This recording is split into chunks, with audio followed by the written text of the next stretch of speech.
talking to China.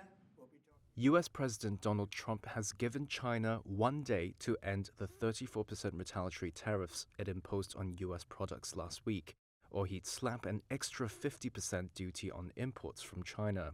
It's an escalation in a trade war that has sent global markets into a downward spiral and stoked fears a recession is around the corner.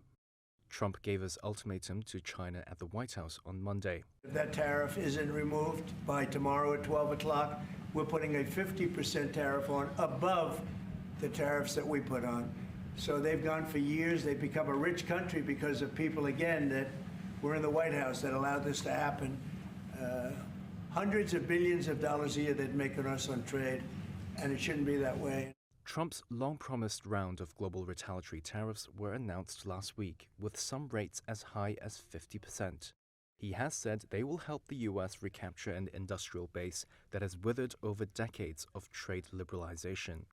On Monday, administration officials said dozens of countries had reached out to Washington in hopes of heading off the tariffs before they take effect Wednesday. However, Trump said he has no plans to suspend tariffs during negotiations. Would you be open to a pause in tariffs to allow for negotiations? Well, we're not looking at that. We have many countries that are coming to negotiate deals with us, and they're going to be fair deals. Beijing has responded with anger to Trump's latest threat. The Chinese Commerce Ministry said Tuesday China will never accept the blackmail nature of the United States and said U.S. threats were a mistake on top of a mistake.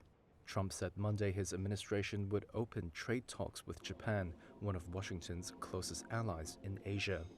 Meanwhile, the EU has proposed counter-tariffs of 25% on a list of U.S. goods over Trump's earlier steel and aluminium tariffs, according to a document seen by Reuters.